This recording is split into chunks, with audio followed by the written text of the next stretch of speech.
Tapi bukannya sekarang banyak Pak terjadi kayak Ya, gitu kalau Pak? kata-kata banyak, kalau nggak bener ya nggak bener tuh. Action. Conversation is on. Artinya kan eh, kadang begini Pak Ponco. Kadang ini tanpa sengaja loh Pak. Iya. Tanpa sengaja bahwa segala sesuatu itu sekarang diukur berdasarkan apa yang kita punya kan Pak? Loh, karena dia memang alat ukur, tadi saya sampaikan. Iya, iya, betul Pak. Itu dia. Artinya gini kan Pak, ini saya nanya lagi Akhirnya nih. manusia itu misalkan pencapaiannya dalam hidup itu Nah, diukur dari iya, berapa banyak. Padahal iya. itu bukan itu sebetulnya. Itu yang saya maksud tadi Pak. Nah, ya Sekarang ini sudah kan ya. lagi seperti itu Pak. Nah, menurut saya mestinya harus diluruskan. Jangan malah diikuti. Hmm, Saya tidak mengatakan uang itu tidak penting, ya, tapi dia adalah alat sebetulnya ya. ya alat, sehingga namanya alat. Letaknya itu di kepala. Istilah saya itu di kepala untuk kita smart. Oke. Jangan di hati. Lalu kita cinta. Hmm, Lebih cinta yang itu daripada yang lain. Nah, bahaya ini. Oke Pak. Nah ini tadi berkaitan Pak. Ini berarti pertanyaan saya sebetulnya sebagian sudah terjawab di Bapak nih. Firman Tuhan itu banyak mengatakan itu kan Pak. Oh, sangat banyak. Nah tadi yang Pak Ponco katakan yang soal semut tadi itu kan di Amsal 6 nih Pak. Ya. Amsal 6 ayat 6 ini kan. Ya. Hai pemalas, pergilah kepada semut, perhatikanlah lakunya dan jadilah bijak gitu kan ya. 7 dan sebagainya dia Ya. istilahnya semut itu bekerjanya seperti apa, walaupun dia nggak ada pemimpin tapi Ya. teratur, mengumpulkan makanan dan sebagainya. Mosok, nah ini kalau ngomong gini itu kan nyindir tuh. Mosok manusia kata lebih pinter, lebih hebat. Tapi Sampai semut kalah. Lah, ya, Tuhan sendiri mengatakan juga kan Pak, Tuhan dan Mamon nggak bisa jadi satu, iya, gitu kan. Kamu mesti harus jangan di Mamon, kamu Iya. mesti di Tuhan. Milih, Gitu kan. gitu. Dan saya ulang lagi, mamon itu tidak mesti berupa uang. Ya, Tapi hari ini banyaknya banyak seperti yang sudah terjebak pada mamon itu uangnya itu. Nah, kalau saya ditanya tadi tentang firman Tuhan, Iya. tadi kan sempat Iya. ditanya loh. Saya mengatakan bukan cuma banyak, tapi sangat banyak sekali. Nah, oke. kalau mau gampang-gampangan gini, firman Tuhan yang ngomong tentang doa, Ya, nggak sampai 500 ayat, seluruh Alkitab ini. oke. Ya, firman Tuhan ngomong tentang iman Ya, juga, ya, mendekati 500. oke. Ya. Tapi firman Tuhan ngomong tentang hal yang berhubungan keuangan, Ya, lebih dari 2000 ayat. oke. Banyak. Jadi sebetulnya Tuhan itu sangat serius untuk mendidik kita, untuk membuat kita belajar. Tapi berapa banyak waktu kita belajar ini kita tidak konsekuen dengan makna yang seharusnya. Oke. Tapi makna itu dihubungkan dengan keinginan kita. Ya itu tadi yang tadi Bapak katakan ada pembenaran akhirnya. Iya betul. Jadi kalau saya ditanya misalkan salah satu yang Iya. spektakuler bisa Iya. ini ya. 2 Timotius 3. Sebentar Pak. 2 Timotius 3. Oke. Kalau mau supaya dapat intronya mulai dari ayat 1, tapi yang saya mau tekankan itu ayat yang kedua. Sebentar Pak. 2 Timotius 3 ya. Ya. 2 Timotius 3. Oke, ayat. Ya, 1 aja dulu, terus Oke. baru kedua. Saya bacain Pak ya. Ya. Ini mengenai keadaan manusia pada akhir zaman. Nah. Ketahuilah bahwa pada hari-hari terakhir akan datang masa yang sukar. Ayat yang kedua. Manusia akan mencintai dirinya sendiri dan menjadi hamba uang. Terus, itu aja cukup sudah. Ya, oke. Jadi itu adalah realita. Keadaan tambah sukar. Justru manusia itu satu mencintai diri sendiri, kedua hamba uang. Ya, Yang benar itu mestinya cinta Tuhan, cinta sesama, dan menjadi hamba Tuhan, ojo jadi hamba uang. Kita justru menjadi tuan atas uang. Pak, pertanyaannya Pak. Firman Tuhan mengatakan itu di akhir zaman. Iya kan Pak? Ini firman Tuhan Pak. Bukan saya memisahkan loh Pak, enggak ya. Cuman ini firman Tuhan Pak berkata seperti itu. Tapi kenapa Pak? Sekarang kenyataannya seperti itu. Faktornya itu loh Pak. Kenapa Pak kira-kira? Kan tadi kita sudah bicara banyak. Kenyataannya sekarang orang mengukur tingkat sosial itu berdasarkan apa yang mereka punya. Jangan banyak-banyak Pak, kalau berkumpul aja. Kita ngomong handphone. Nanya, handphone apa gini-gini. Kalau salah satu merek yang premium, wah oke nih gitu. Nah, salahnya kan gitu. Iya. Berpikir seolah-olah itu menjadi suatu status. Nah, Kenapa Pak? Kok sekarang seperti itu gitu loh? kalau saya ditanya sungguh-sungguh, Ya sungguh-sungguh Pak. Nanyanya. itu adalah kegagalan dari keluarga. Akarnya Pak itu kita bicara. Terus berikutnya lagi, kalau diteruskan lagi ya, kegagalan dalam menanamkan sikap iman yang benar.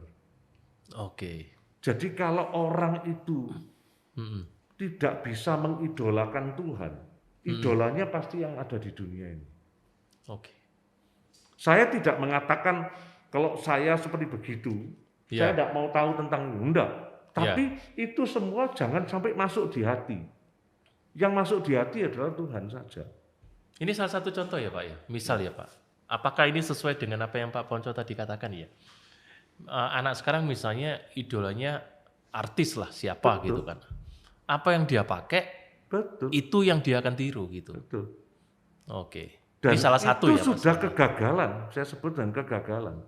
Karena apa? Kalau dia sudah mengidolakan itu, dia akan menjadi waktunya, perhatiannya, energinya. Fokus ke sana. Bahkan nanti duitnya lari ke sana. Oke. Ya. Ngumpulin macam-macam atributnya itu tadi. Iya. Bikin senang produsennya, bikin senang artisnya tuh. Iya. Dia dapat endorse terus Pak. Iya kan? Nah, itu. Oke Pak. Nah ini kan banyak hal ya Pak ya dalam artian cara-cara mengelolanya Pak. Anggaplah Pak kita ini mengelola keuangan Pak. Biasanya kita bicara. Kekeliruan apa sih Pak yang sering kali terjadi Pak dalam melakukan pengelolaan uang? Sebetulnya kalau kita bicara tentang pengelolaan uang yang paling simpel, rumusnya itu adalah begini. Ya. Ini penghasilan itu harus dialokasikan, bukan cuma untuk ke pengeluaran saja. Oke. Tapi juga dialokasikan ke tabungan. Oke. Dialokasikan ke investasi. Oke. Jadi harus ada disiplin untuk memastikan bahwa persamaan ini jalan. Jangan sampai begini. Persamaannya, logik matematika keuangannya itu gini. Ya. Penghasilan sama dengan konsumsi. Selesai. Sudah melanggar prinsip yang paling mendasar. Impas Pak. Saya ngomong ini ya. Jangan ngomong untuk berlaku. Oh itu kan berlaku untuk yang lain, tidak berlaku untuk anak Tuhan. Iya. Justru anak Tuhan itu harus lebih pintar untuk ngatur itu. Oke. Tapi pertanyaan gini Pak. Nah ini yang tadi saya coba tangkap Pak. Tidak hanya untuk konsumsi, tapi untuk investasi. Ya. Investasi itu banyak, bisa tabungan dan sebagainya. Saya membedakan antara tabungan dengan investasi. Oh gitu. Mengapa? Karena tabungan ini itu betul-betul hanya kita itu sebetulnya fokuskan dua untuk keadaan darurat. Orang kalau punya tabungan, keadaan darurat dia tidak akan kelimpungan, apalagi mempermalukan Tuhan, mempermalukan diri. Enggak mungkin, karena dia sudah punya. Ya, satu untuk tadi, untuk darurat. Yang kedua untuk nolong orang-orang yang secara khusus, supaya kita itu bisa menjadi kepanjangan tangan dari Tuhan untuk sesama. Itu seperti tabungan. Nah, investasi itu untuk supaya di masa depan nggak cuma ngono tok, bisa tambah. Gitu. Pak, tabungan ini fungsinya dua, yang dikatakan tadi. Untuk emergency condition. Yang kedua untuk nolong orang khusus, Pak. Orang khusus dalam artian misalnya bisa jadi misalnya panti asuhan gitu kan Pak, misalnya nih kita atau orang yang membutuhkan. Kadang-kadang bahkan keluarga sendiri. Oh ya, oke. Kadang-kadang kita itu keluarga kita nggak bisa apa-apa, kenapa? Terus habis untuk itu tadi, nggak boleh. Seharusnya Oke. kita itu kalau jadi berkat ya kita harus sisihkan. Tidak bisa mendadak, nggak mungkin. Oke. Karena itu harus ada disiplin, Ya. ya. Penghasilan, terus ada konsumsi, ada tabungan, lalu Ada ada investasi. investasi. Nah, yang paling parah itu justru gini, ya. Konsumsi tok saja nggak bisa nutup yang namanya ini tadi. Oke. Nah, itu nggak Iya, iya. boleh. Besar pasak daripada tiang, Pak. Nah, itu tadi nggak boleh. Jangan Oke, terus Pak. nyalakan, jangan gini. Wah, menyalahkan, nggak boleh. Yang benar tuh cukupkan dari yang ada. Ada firmannya. Nah, Pak Ponco, ini satu hal kondisi sekarang, Pak. Kita nanti ngomong yang berumah tangga, Pak ya. Kita ngomong yang berumah tangga, tapi nanti Iya. kita ngomong yang single aja, Pak. Kadang loh, Pak, untuk nabung aja nggak cukup loh, Pak. Nah, Kenapa? gimana, Pak? Apalagi investasi kan, Pak. Nah, ini Sudah kan nyalai loh. Jadi jangan kaget kalau dirimu berproblem, lalu karena problem, terus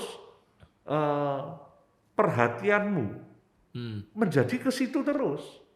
Nah, Nggak ini bisa gimana, Pak? melakukan yang lain. Nah, gimana caranya, Pak? Sekarang contoh gini, misal ini, Pak ya. Misal lah, Pak. Kita gaji, misalnya mendapatkan salary lah gitu ya, yang profesional nih. Dia memikirkan, artinya gini, Pak. Anggaplah gaji UMK misalnya gitu. Ya. Tapi ini kan nggak cukup, Pak, gitu. Kata nggak cukup itu relatif. Ya, ini menarik. Oke, Kata nggak cukup itu relatif. oke. Yang Sama benar- dengan makan enak nggak enak gitu, Pak ya? Ya, yang Oke. benar itu adalah kita itu harus berusaha mencukupkan yang ada. Karena kalau saya ditanya, Pak, Bapak kok bisa ngomong relatif? Gini, saya punya teman saya sendiri. Oke. Waktu dia gajinya 5 juta, Ya. dia ngomong gini, andaikan aku bisa punya 10 juta.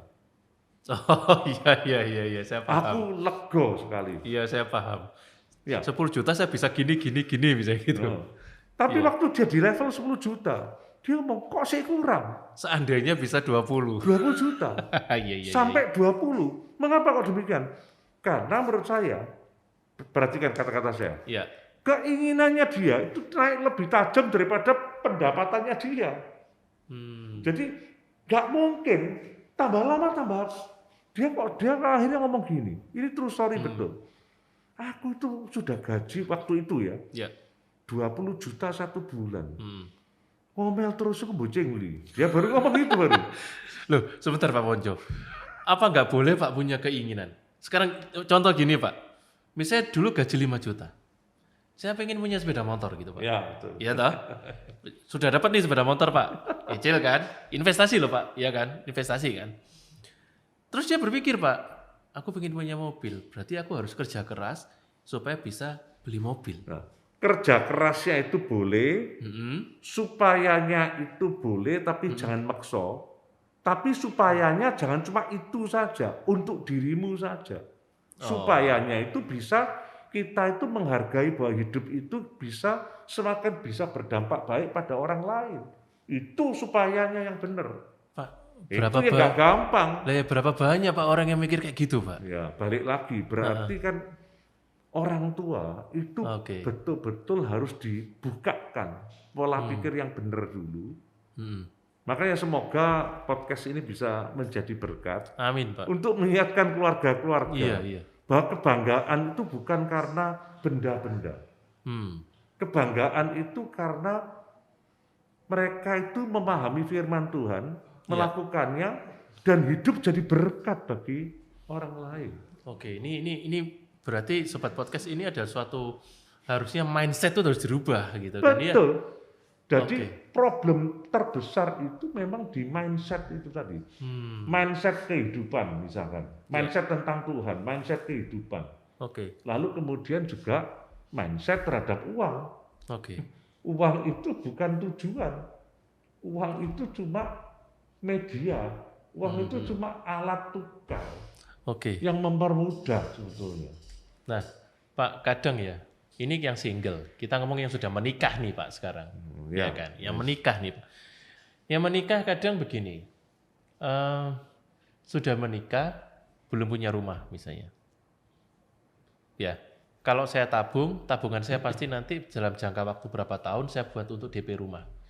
Jadi sudah tidak pernah mikir Pak, yang tadi Pak Ponco dua hal ini Pak, untuk kondisi darurat dan juga untuk siapa yang membutuhkan. Ini kan apakah ini suatu problem Pak? Saya nggak tahu sih, makanya ini saya tanyakan Pak. Kan, Kalau saya ditanya, iya, ya, iya. kalau kita itu mendapatkan kesempatan untuk melakukan itu, alangkah baiknya kita mau melakukannya. Mana yang lebih dulu Pak? Yang Kalau fungsi saya- tabungan itu atau beli rumah misalnya? Kalau saya, karena kalau saya diceritain ini, saya bisa mengatakan utamakan Tuhan, utamakan sesuatu yang menyenangkan Tuhan. Oke. Nanti ada caranya, gitu. Karena saya punya satu contoh aja ya. Iya. Ya. Kebetulan memang butuhnya persis sama rumah. Iya. Tapi waktu dia melakukan sesuatu yang membantu saudaranya duluan. Oke. Karena ini betul-betul emergency, membantu. Oke. Memang ada sedikit penundaan. Iya. Tapi justru penundaan itu membuat dia bisa ngomong gini, untung Pak, tegak pada waktu itu. Karena pada waktu setelah itu, harganya lagi persis anjlok, saya bisa dapatkan, dan Iya. saya masih bisa nolong. Nah, saya mengatakan kita harus percaya kedahsyatan Tuhan. Itu melalui caranya, bukan cara kita. Oke. Ya, saya dapat poinnya. Oke. Gitu. Kecuali ini Pak ya, kalau kondisinya aman-aman aja, Ya. kondisinya normal-normal aja, berarti tabungan ini bisa kita gunakan untuk Ya, harus. gitu ya. Ya, dikelola itu tadi. Oke. Jadi apapun Pak, dalam artian seperti Pak Ponco katakan, apapun kita melakukan segala sesuatu, menerima berkat dari Tuhan, utamakan Tuhannya dulu. Kalau itu memang, ya bukan kalau memang, tapi kalau itu terjadi ya utamakan Tuhan dulu. Pasti. Gitu. Saya Oke. banyak sekali sebetulnya testimoni yang beginian. Ya, Ya. ya. Contoh salah satu ini testimoni dari seorang pengusaha. Ya. Duit putar. Kan di bank itu bukan Ya. putar. Tiba-tiba sekali lagi itu tidak diatur-atur ya. Ya. Tiba-tiba ada seseorang yang memberitahu dia, dan waktu memberitahu dia itu ada sesuatu dorongan dari dalam dirinya. Kayak bisa deng gitu ya. Oke. Deng itu dia ingin bantu. Oke. Waktu itu ini cerita realnya adalah itu tanah yang sebetulnya mau dipakai untuk pelayanan. Dan beberapa orang itu berupaya, tapi kurangnya cukup banyak. Nah, orang ini tiba-tiba seperti digerakkan. Nah, hebatnya dia karena mungkin dia tadi itu ya, ngerasakan. Dia telepon istrinya. Duitnya yang di bank itu berapa? Ngomong gitu. Angkanya itu persis kurangnya angka yang itu tadi. Gak diatur-atur kan? Iya. Angkanya itu kurang persis seperti yang kurang itu tadi. Padahal ini ada deadline-nya gitu. Iya. Nah, untung dia punya tindakan iman. Nah, istrinya sempat ngomong, ini duit putaran tuh. Enggak, ya apa caranya, bagaimana nanti kalau nanti harus bayar utang dan sebagainya. Tapi dia ngomong gitu. Akhirnya ada caranya, pokoknya bisa, ya memang dia minta penundaan dan sebagainya. Itu berupaya ya. Terus setelah itu, dia dapat order yang bukan cuma mengembalikan itu, tapi sekian kali ganda. Dia sampai ngomong pada saya gini waktu itu. Ya memang terjadi sekian tahun yang lalu ya. Dia ngomong gini, aku itu ya tahun lalu 1 tahun dengan aku cuma order 3 bulan ini lebih gede dari order 3 bulan ini. Terus dia ngomong, Tuhan itu betul-betul nggak pernah istilahnya mengecewakan untuk mereka yang mau. Tapi bagaimana kita bisa mau begitu kalau hati kita lebih eman duitnya daripada yang lain? Oke. Itu kan persoalannya. Iya, iya. Ya seringkali kan kita genggam Pak, nggak pernah ngelepas Pak. Padahal Susah loh Pak. padahal di dalam firman Tuhan jelas, tabur tuai. Iya. Nah, tapi waktu kita melakukannya dia ngomong, dia betul-betul nggak kepikir itu. Ya. Sebab waktu dia guyonan ngomong sama saya. Setelah itu dia mau melakukan sesuatu, ya memang mungkin juga ucapan syukur. Dia memberikan sesuatu yang lebih, ya. Tapi dalam hatinya gini, ini aku nanti memberi ini, nanti dapat lebih banyak. Oke. Saya ngomong mancing gitu ya. Iya, gitu. iya. Terus istilahnya bujuk Tuhan Pak. Ngesuik. Ya, itu istilahnya menyuap Tuhan kan. Iya. Nah ternyata waktu dia melakukan itu hilang. Oh. Kenapa? Balik lagi. Manusia saja tahu persis waktu memberi itu tulus atau tidak. Iya. Apalagi Apalagi Tuhan. Oke. Berarti Pak ini ada 2 pertanyaan saya yang sudah terjawab Pak. Skala prioritas pasti nggak bisa ditawar. Ya. Tuhan lah pasti. Ya. Dengan cara apapun Tuhan akan kembalikan kalau kita tulus. Balik lagi ya. Dan iman. Iya. Itu butuh iman loh itu. Iya. Tulus, ikhlas, beriman. Betul. Seperti itu. Nah, soal isu-isu mengenai pengelolaan keuangan yang menimbulkan konflik bisa jadi yang tadi Pak, keinginan lebih besar daripada kebutuhan. Betul. Gitu kan. Dan lebih parah lagi gini, antara suami dan istri itu gelombangnya nggak sama. Wah, ribut. Ini gelombangnya Pak, pendapatan atau pemikiran? Macam-macam. Pendapatan juga, pemikiran juga. Terus proses yang ada ini ya, apakah itu juga pergaulannya mereka, itu berdampak loh. Awalnya, itu salah satu yang saya juga tahu, awalnya mereka baik-baik. Tapi ini kumpul dengan tertentu, ini kumpul dengan tertentu. Rusak loh akhirnya. Nah, sebentar Pak. Nah, ini menarik nih. Ini yang bagi cowok-cowok ya. Yang bagi cowok-cowok ya. Pak, kadang kita ini punya anggapan uang laki, Pak. Tahu ya, Pak ya? Ya. Itu kan biasanya di beberapa daerah tertentu itu berlaku seperti itu. Itu sebenarnya boleh apa enggak sih, Pak? Duh, kalau kita pakai dasar firman Tuhan, nggak boleh. Berarti kan harus utuh. Seutuhnya kita kelola bareng-bareng. Iya. Oke. Jadi Oke, Pak. ini contoh saya pribadi ya. Ya. Kalau saya pribadi Ya. semua penghasilan saya itu saya serahkan Ke pengelolaan istri. Tapi ke Menteri Keuangannya. Ya, tapi putusan-putusan yang penting untuk keuangan itu tetap ada pada saya. Atau bersama, Pak ya? Ya. Boleh ya, gitu kan ya? Ya, tapi artinya yang mengambil keputusan akhir. Yang biasa-biasa ya nggak usah diurus lah. Ya. Ada suami soalnya ngurusi itu juga. Yang kecil-kecil diurus. Iya, nggak perlu. Oke. Tapi yang penting ya jadi harus paling tidak ya kita ikut dan seterusnya. Oke. Nah, terus gini, Pak, apakah itu mutlak? Saya katakan tidak sepenuhnya. Hanya beberapa perkecualian yang boleh. Salah satu perkecualian, Pak, istri memang orang yang tidak bisa menguasai diri. Ya. Mata. Wah, itu. Mata. Ya, itu. Mata keinginan kan gitu ya. Iya. Itu memang harus terpaksa itu. Terus yang kedua, itu juga gini, kadang-kadang istri itu nggak sadar. Yang ini menguasai diri kan diri kan. Iya. Atau yang kedua, dia itu betul-betul nggak pinter. Nggak pinter ngatur. Ya. Lah kalau nggak pinter ngatur ya dibantu ngatur. Ojo diserahkan kepada yang nggak pinter ngatur. Oke. Gitu. Tapi ini tadi kita bicara ini bukan menjudge bahwa semua istri itu kondisi khusus itu. Iya. Jadi bukan semua istri yang punya istilahnya wanita itu kelemahan mata dan ini untuk barang ya, enggak juga nih. Ada banyak istri yang bijaksana juga. Ada yang suaminya malah yang gitu. Iya, betul. Yang kalau di mall itu gak beli gak lego gitu. Iya. Contoh itu juga. Kalau keluar mall dan bawa tentengan enggak enak. Ada yang hilang. Nah, itu Oke. masalah penguasaan itu tadi. Iya. Nah, Pak, sekarang kita beralih nih, Pak. Ya. Ke lembaganya Tuhan sendiri, Pak. Ya. Gereja, Pak. Pertanyaan yang mungkin Pak Ponco jawab, tapi ya pastinya Pak Ponco bilang perlu. Gereja itu perlu nggak Pak ngatur keuangan?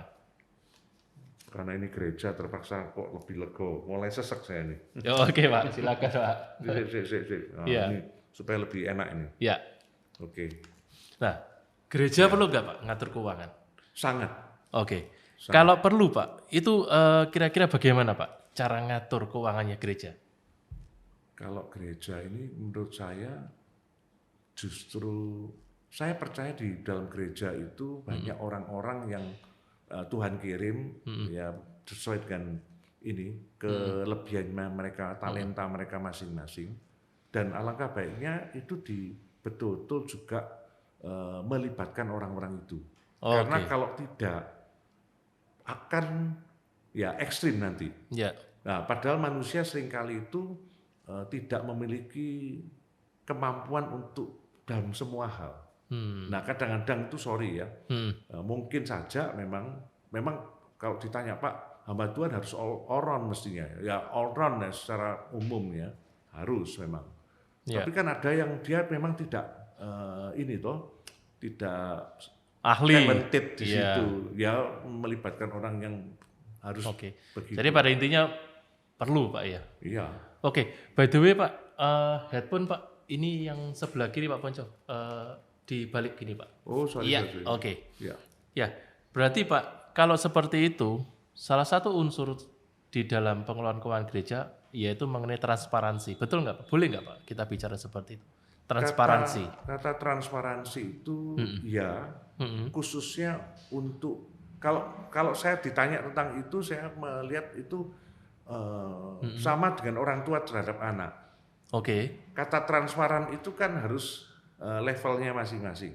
Iya. Kalau ditanya harus, cuma level transparansinya itu nggak sama berbeda-beda antara yang mereka yang misalkan ekstrim awam dengan ini. Karena orang awam itu melihat ya informasi itu dengan orang yang ngerti itu beda banget. Ya contoh kalau saya pakai contoh kalau di dalam keluarga, kalau bagi anak normalnya lihat uang satu meja ya dia lihat banyak sekali. Tapi kalau saya ya enggak terlalu banyak uang satu meja itu. Tergantung nilainya satuannya berapa kan gitu ya Pak ya. Nah Pak, berarti bentuk transparansi yang baik seperti apa Pak? Kalau misalnya keuangan gereja ini dibicarakan misalnya transparansi pelaporan misalnya seperti itu. Jadi ada kriteria-kriteria yang menurut saya setiap gereja juga tidak sama levelnya itu tadi. Keterlibatan istilahnya stakeholder itu nggak sama sehingga itu harus diatur dengan baik ya, di dalam anggaran dasarnya gereja itu dan harus dikerjakan dengan benar. Karena kalau enggak itu bukan sesuatu contoh yang baik. Sekarang permasalahannya gini Pak. Biasanya kan kalau gereja ini bisa, mohon maaf nih kita katakan gereja ini bisa bubar, gereja ini bisa hancur dalam tanda ini kan kadang-kadang gara-gara ada konflik keuangan Pak. Ya. Ini kan ada sumber, ya kita ngomong sumber terbesar ya bisa jadi sumber. Itu firman Tuhan juga, 1 Timotius 6 ayat 10. Karena cinta uang adalah akar kejahatan. Nah, Pak, biasanya Pak, isu-isu apa sih Pak yang sering kali timbul di dalam gereja mengenai keuangan ini Pak? Isu-isu negatif lah kita bicara. Pasti jumlah nomor 1. Loh kan nggak ada salah Pak, jumlah yang banyak itu membuat orang itu akan lebih mudah curiga. Nah, kata curiga itu yang menurut saya sumber dari segala nanti yang jadi konflik nanti.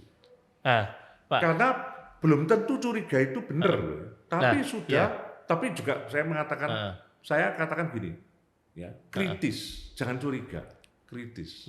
Kritis itu beda dengan curiga. Curiga itu sudah melihat sesuatu yang selalu salah gitu ya. Ya, betul. Cuman masalahnya gini loh Pak, kalau misalnya kita terima, gereja misalnya terima 100 juta gitu kan dia, terus dilaporkan misalnya, orang bertanya kan boleh ya Pak ya? Tapi bertanyanya bukan curiga maksudnya Pak Ponco gitu kan, bertanyanya adalah kritis gitu kan. Kalau saya ngomong begini itu alangkah baiknya keterbukaan normal ya, misalkan contoh ya. Penerimanya itu biar semuanya dilaporkan. Oke. Tapi kalau misalkan, menurut saya misalnya, itu nama dan sebagainya itu bisa menimbulkan berbagai macam hal. Ya Iya. namanya nggak usah Iya. pakai kode. NN atau misalnya gitu. Ya. Kalau NN-nya banyak semua, tapi pakai kode aja. Oke. Jadi yang bersangkutan tahu. Oh iya. Oh, Tapi ini sudah orang lain dibahas. lah nggak ini. Itu. Oke. Dia yang ngerasa kan, gitu.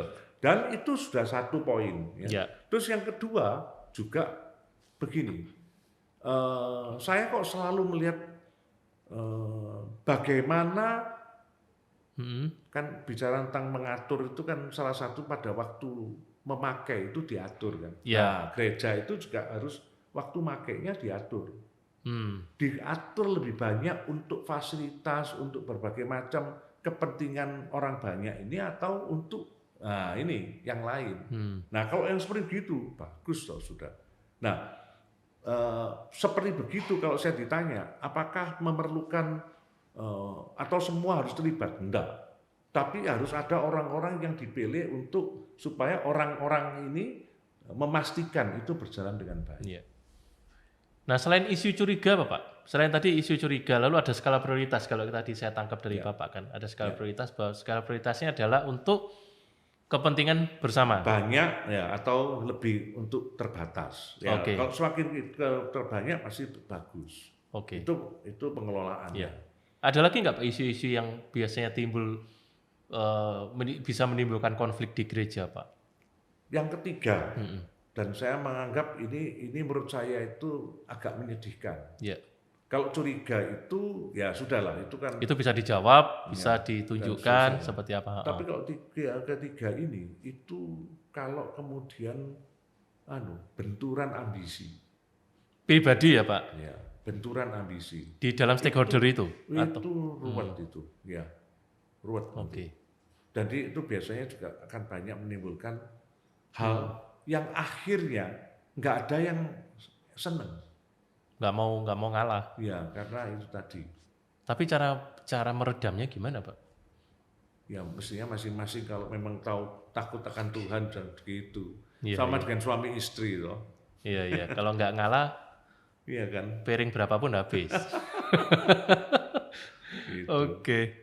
Ya, Pak Ponco, ini banyak ya Pak mungkin yang kita nanti bisa bahas. Tapi Bisa explore. iya, saya rasa kita mesti perlu ketemu lagi Pak. Kita banyak membahas tadi sudah ada Yang mengenai lebih spesifik boleh nanti. Jadi kita sudah mungkin bisa membahas mengenai kartu kredit, oke Ya, lah kita bicara itu. Lalu bagaimana satu hal lagi, bagaimana gereja ini dapat melakukan pengelolaan dengan baik yang tanpa menimbulkan konflik. Ini kita bisa lebih spesifik lagi. Rasanya banyak nih yang perlu dieksplor. Ya. Lalu keuangan rumah tangga Pak, Ya. belum bisnis dan sebagainya. Bisa 5 atau 6 Pak. Kita akan ketemu sama Pak Ponco Ya. lagi. Oke, Pak Ponco. Nanti diatur aja. Iya. Nanti. Ya. Terima kasih waktunya Pak Ya. untuk podcast hari ini. Thank you. Saya Ya. juga terima kasih. Salam pada rekan-rekan. Karena sebetulnya meskipun ini ya nggak sering ketemu, saya kerasa dekat sekali dengan Wah, ini hebat Pak. GKI Prekbun ini. Oke Pak, kita sangat bangga juga. Oke Pak, semoga pelayanan Pak Ponco dan juga kegiatan Tuhan berkati juga Pak. Yes. Oke, ya Sobat Podcast, ini yang bisa saya sajikan kepada Sobat Podcast semua, obrolan saya, diskusi saya dengan Pak Ponco, dan semoga itu bisa menjadi berkat bagi kita semua. Terima kasih. Cut. Conversation is off.